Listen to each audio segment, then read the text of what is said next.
आप देख रहे हैं इंडिया टाउन न्यूज, भारत की बात। नमस्कार, स्वागत है आपका इंडिया टाउन न्यूज में। मैं हूं आपके साथ संजना कुशवाहा। छत्तीसगढ़ कांग्रेस में अंतर्कलह की स्थिति है, क्योंकि छोटे से लेकर बड़े नेताओं के बयान इन दिनों चर्चा में है। टिकट वितरण से लेकर कांग्रेस में वापसी को लेकर घमासान मचा हुआ है।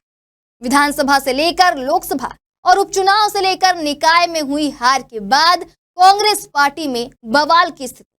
इन सबके बीच में यह चर्चा भी तेज है कि दीपक बैज को हटाकर नए अध्यक्ष की नियुक्ति की जाएगी। बदलाव की अटकलों को हवा तब से और मिलने लगी जब से भूपेश बघेल को राष्ट्रीय महासचिव बनाया गया। ऐसे में उड़ते ही सही, लेकिन यह खबर भी तेजी से आई कि पार्टी का कमान पूर्व उप मुख्यमंत्री टीएस सिंहदेव को सौंप दिया जाएगा। टीएस सिंहदेव का नाम सामने आते ही लोग इसे डॉक्टर चरणदास महंत की ओर से दिए गए बयान से जोड़कर देखने लगे। तो वहीं कुछ दिन पहले अमरजीत भगत ने भी कांग्रेस प्रदेश अध्यक्ष की रेस में अपना नाम आगे बताया।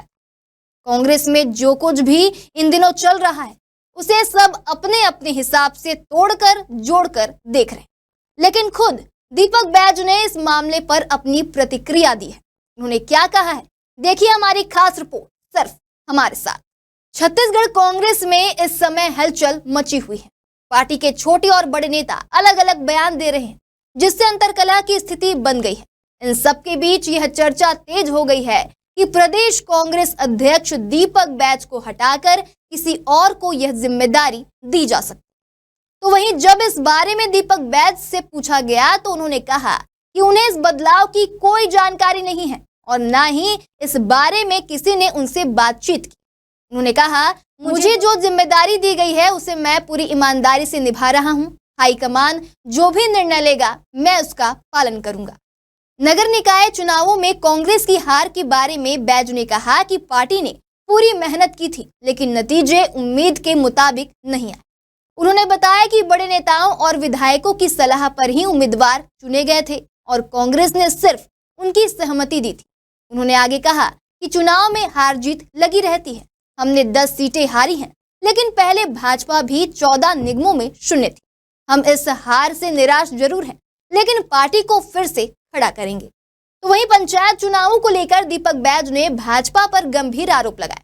उन्होंने कहा कि भाजपा ने शासन और प्रशासन का दुरुपयोग किया है।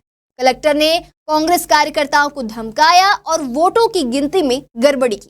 उन्होंने दावा किया कि अगर चुनाव निष्पक्ष होते तो भाजपा को केवल 30 से 40% ही वोट मिलते। लगातार 4 चुनावों में हार के बाद कांग्रेस अब स्थिति की समीक्षा करने की योजना बना रही है। बैज ने कहा कि अब जिला स्तर पर कांग्रेस प्रभारी समीक्षा करेंगे और कार्यकर्ताओं से बातचीत करके पार्टी को फिर से मजबूत किया जाएगा। इसी के साथ दीपक बैज ने कहा कि जब तक मैं इस पद पर हूं, मेरा हर एक मिनट और मेरी आखिरी सांस पार्टी के लिए होगी। इससे साफ है कि वे अपनी जिम्मेदारी पूरी निष्ठा से निभाने को तैयार। अब देखना यह होगा कि कांग्रेस हाईकमान प्रदेश नेतृत्व में बदलाव करता है या नहीं। तो अब देखना लाजमी होगा कि दीपक बैज के इस प्रतिक्रिया के बाद कांग्रेस संगठन में क्या असर पड़ता। इसी के साथ ये भी देखना दिलचस्प होगा कि छत्तीसगढ़ प्रदेश अध्यक्ष की कुर्सी पर दीपक बैज ही बैठे रहते हैं या फिर इस कुर्सी को कोई और हथियाता है। हम आपको सारी अपडेट देते रहेंगे। देखते रहिए इंडिया टाउन न्यूज, भारत की बात।